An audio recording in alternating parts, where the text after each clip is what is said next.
নমস্কার, আমি পিঙ্কিস লাইফ চ্যানেলে সবাইকে স্বাগত জানাই। আজকে আমি রান্নার ভিডিও দেবো না, ভিডিওটা একটু অন্যরকম দেবো। আমি এখানে 1 বছর 7-8 মাস ধরে কত টাকা জমিয়েছি এটাই আমি আজকে বের করে দেখাবো। আর হচ্ছে টাকাটা দিয়ে আমি কি করব সেটাও আমি পরে দেখাবো। আগে দেখি কত টাকা হয়েছে তারপরে। আমি আগের বার ভাদ্র মাস থেকে জমিয়েছি, 1 বছর হয়ে গেছে, ভাদ্র মাস পার হয়ে আবার চৈত্র মাস চলে এসছে। ভর্তি হয়নি এখনো, তবু আমাকে ভাঙতে হচ্ছে। সারাশিতে করে ভাঙার চেষ্টা করলাম, ভাঙতে পারলাম না। এবার আমি একটু দায়ে করে ভেঙে দেখবো।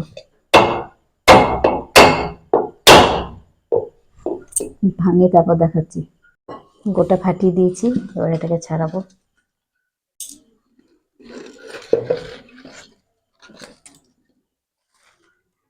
কিছু টাকা হয়েছে, কিন্তু কত টাকা হয়েছে সেটা বুঝতে পারছি না।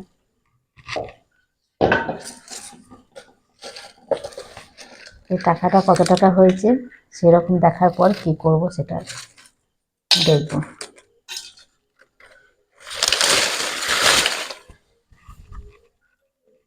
ভাতটা ভেঙে ফেলতে খুব মায়া লাগছিল, তবু ভেঙে ফেললাম। 2 টুকরো হয়ে গেছে, এটা আর কাজে লাগবে না। টাকাগুলো জড়ো করব, তারপর দেখাবো কত টাকা হয়েছে। প্রথমে আমি 500 টাকার নোটগুলো গুছিয়ে নেব।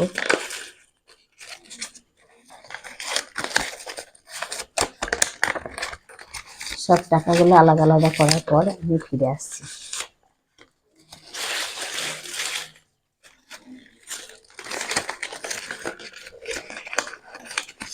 আর এগুলো সব একটা একটা করে জমানো টাকা। অনেকদিন সময় লেগেছে, কিন্তু বেশি টাকা হয়নি মনে হচ্ছে। সবগুলোকে আমি আলাদা আলাদা করে জড়ো করি।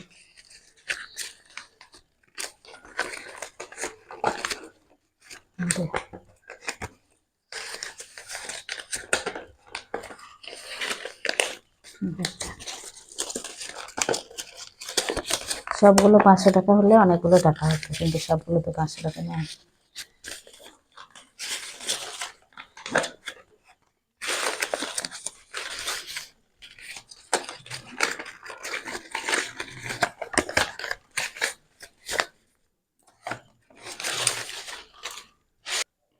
সব টাকাগুলো আমার গোছানো হয়ে গেছে।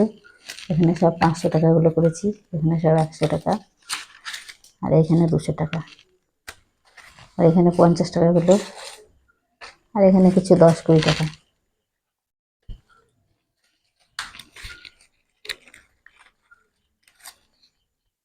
এখানে হয়েছে 500 টাকার নোট 17টা, 200 টাকার নোট হয়েছে 8টা, আর 100 টাকার নোট হয়েছে 7টা।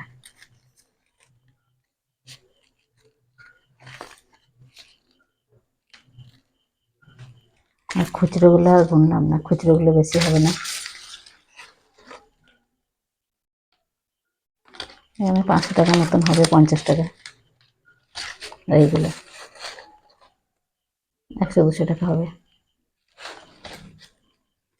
এই কটা টাকা হয়েছে, এটাই ভেঙে দিতে হলো আমাকে।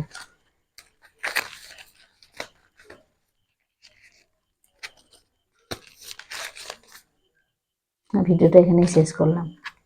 আর কি করলাম টাকাটা দিয়ে সেটা পরে জানাবো।